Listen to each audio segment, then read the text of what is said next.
Born to English parents in Bloemfontein in what is now South Africa in 1892, and one of the highest-selling authors of all time.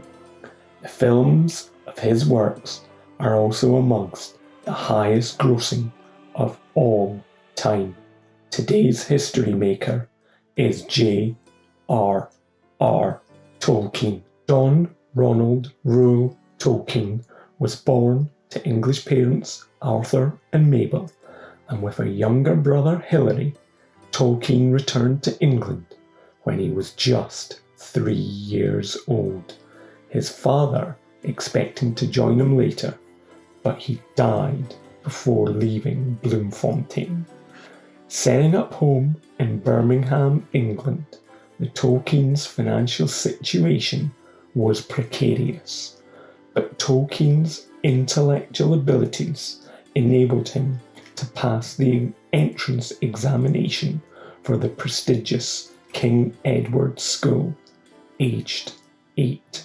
However, tragedy would again strike Tolkien, as his mother Mabel would die when Tolkien was 12. This left Tolkien and his brother as wards of Father Francis Morgan of the Birmingham Oratory. Tolkien's school life was unusually happy and successful. He had sympathetic teachers and showed special aptitude for languages, and was introduced himself to Old and Middle English and Old Norse. At the age of 16, Tolkien met Edith Mary Bratt, who was 3 years his senior. However, his guardian, Father Morgan, considered it altogether unfortunate. Morgan prohibited him from meeting, talking to, or even corresponding with Edith until he was 21. Tolkien obeyed this prohibition to the letter. In December 1910, he won an exhibition to Exeter College, Oxford, and went up to the university in 1911 to read honour moderations in classics. In 1913, he achieved only a second-class degree and was allowed to change to the Honours School of English, a large part of which was concerned with linguistic and philological study. He found this course of study much more congenial and achieved a first in his finals in 1915. Meanwhile, on the evening of his 21st birthday in 1913, Tolkien wrote to Edith, and they would marry in 1916. On graduation, Tolkien followed his younger brother into the army, being commissioned into the Lancashire Fusiliers, and in June 1916 found himself in France, and his regiment took part in the Battle of the Somme. Tolkien, however, succumbed to trench fever and was returned to England in November. Tolkien would remain in poor health for the rest of the war and was not sent back to France. At the armistice, he returned to Oxford. In 1920, he received the appointment of Reader in English Languages at the University of Leeds, and could perhaps feel that married, securely employed, and with his first son John, born in November 1917, and his second in 1920, he was experiencing domestic stability for the first time. Tolkien would subsequently have another son and daughter.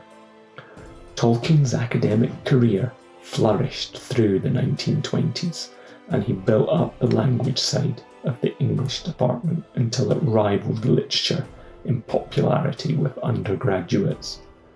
The University of Leeds made him a professor in 1924. He brought out an edition of the Middle English poem Sir Gawain and the Green Knight, which opened new fields of study and which remained the standard in revised form throughout the 20th century. Then, in 1925, Tolkien was elected to the Rawlinson and Bosworth Chair of Anglo-Saxon at Oxford, defeating his former tutor, Kenneth Sisson, in a close vote.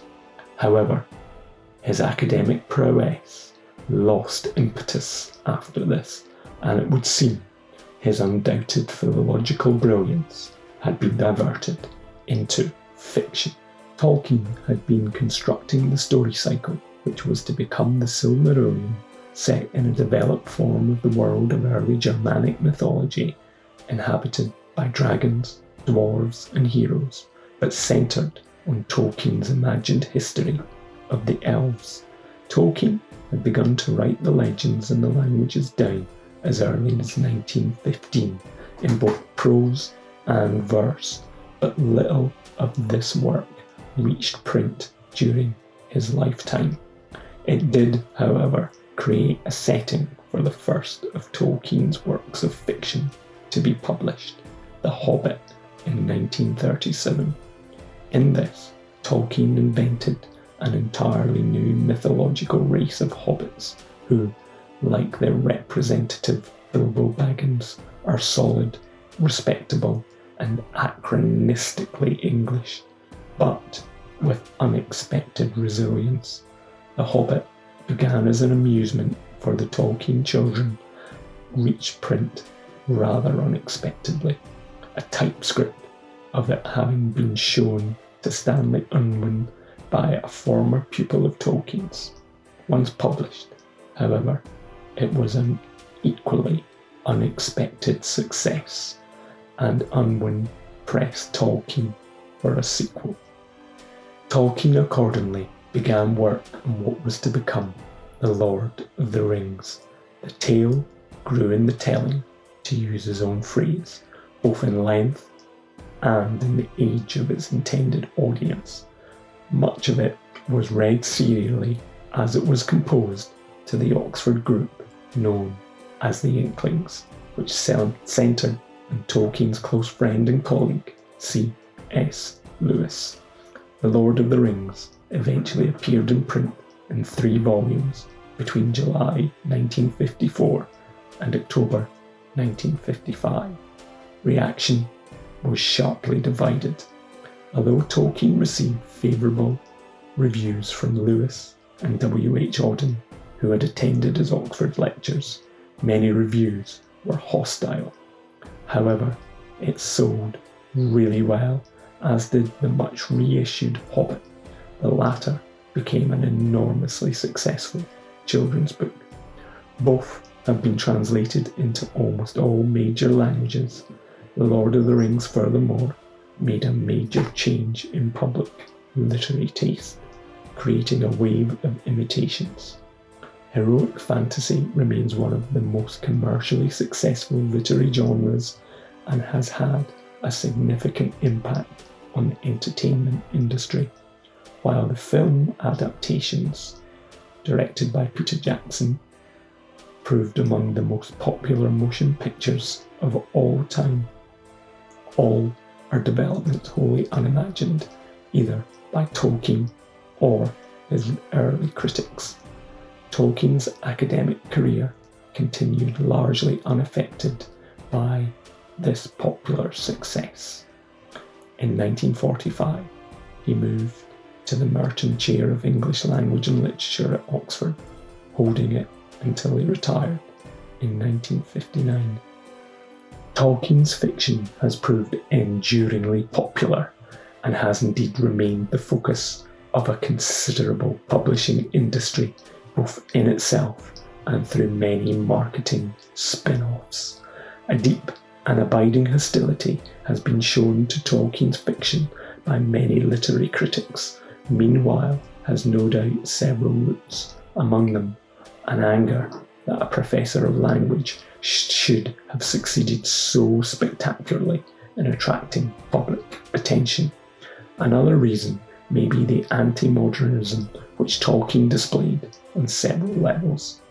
Tolkien also remained a devout Catholic to the end of his life, stating that although The Lord of the Rings contains no overt reference to Christianity at any point, and very little religion, it nevertheless remains a fundamentally religious and Catholic work. Tolkien would die some 50 years ago in 1973. There is no doubt Tolkien's works have proved a delight to millions of readers and viewers, and as such, he is no doubt a history maker.